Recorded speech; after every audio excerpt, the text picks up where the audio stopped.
Hello, welcome. I'm Cynthia Monpoint, and thank you for joining on this segment of the Massachusetts Cannabis Heist. This time, we are going to be looking specifically at the out of state takeover, collusion in Massachusetts marijuana industry. We're going to just quickly go through what happened and what were the implications of those actions. And we take a step back and go to 2016 with ballot question number 4. This ballot question, which basically was the vote in November of 2016 for whether or not Massachusetts residents wanted marijuana to be legal. The ballot measure itself basically recommended that marijuana be regulated like alcohol.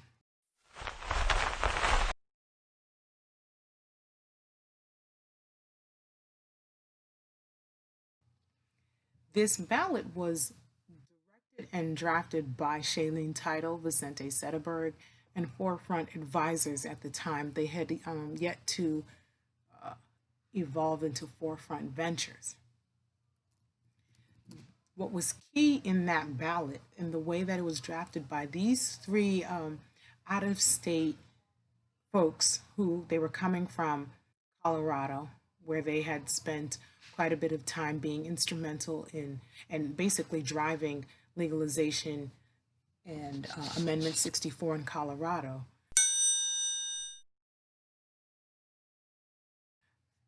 What was key in the language of the ballot that they drafted was that priority was given to experienced operators, and it paved the way for out of state operators to come into Massachusetts. Then in 2017, a House bill was introduced that amended the ballot measure. This bill was drafted by, and negotiated by the Massachusetts Legislative Special Committee. They focused on certain key areas, including ensuring that there was full participation for all of Massachusetts residents, and that led to the creation of the Economic Empowerment Certificate holder. And they also wanted to ensure that priority status was given to Massachusetts residents, and that being Massachusetts operating dispensaries and Economic Empowerment Certificate holders.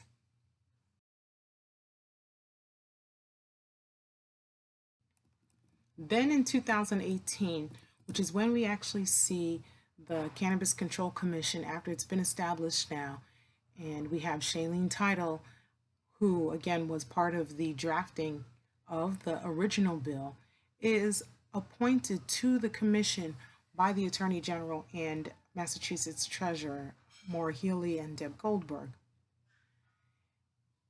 The CCC reviews applications to determine which entities and individuals will be given priority status. During that review process, the CCC violates the law and grants 60 additional priority status, 60 additional non-operating RMDs priority status.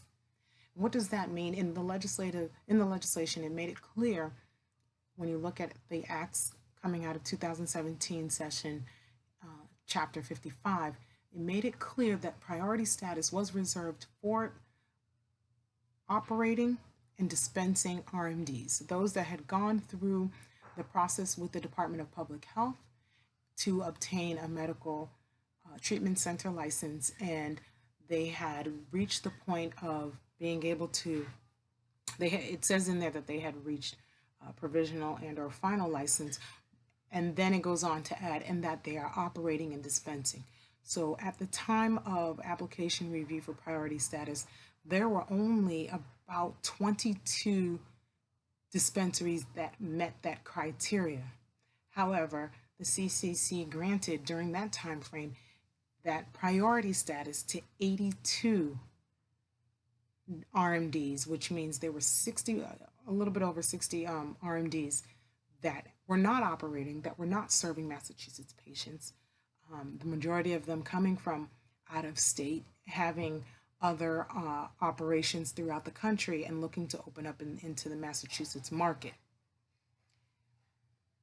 Yes, that was a violation of the Massachusetts law because the law said who, it was very specific as to who received priority status. Right underneath where it talked about the RMDs receiving priority status, it went on to say that those who were granted economic empowerment certificates during April of 2018, they too would be granted priority status. So then we fast forward to 2019, 2020, and this is where, so that was the beginning of the takeover.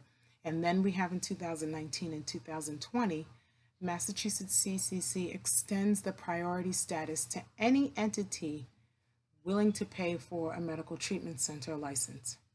And so we have an influx of multi-state operators paying to play in Massachusetts. 194 licenses are issued to RMDs, and whereas only 8 licenses are issued to economic empowerment certificate holders. Then in October of 2019, there was finally a halt placed on that pay-to-play position that the CCC had illegally granted out-of-state operators or any operator looking with pockets deep enough to pay for the medical treatment center license and then go on to pursue adult retail license or adult recreational licenses. And after October 2019, we have 237 licenses total issued to RMDs and then 30 licenses issued to EEs. So that in and of itself shows you that once there was a curb and a stop placed on issuing multi-state operators priority status, it allowed room for economic empowerment certificate holders to enter into the industry. However, the damage has been done. We have multi-state operators with numerous licenses across the Commonwealth and controlling countless host community agreements.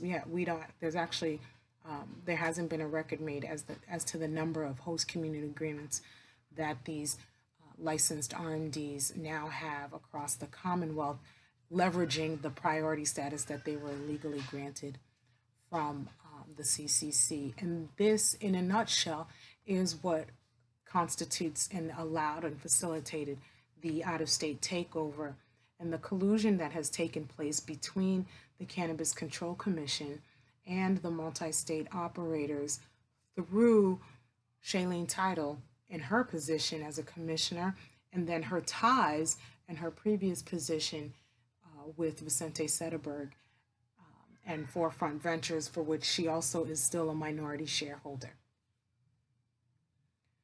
Thank you. That was a quick synopsis. Join us in another segment as we look into other aspects of the Massachusetts cannabis heist.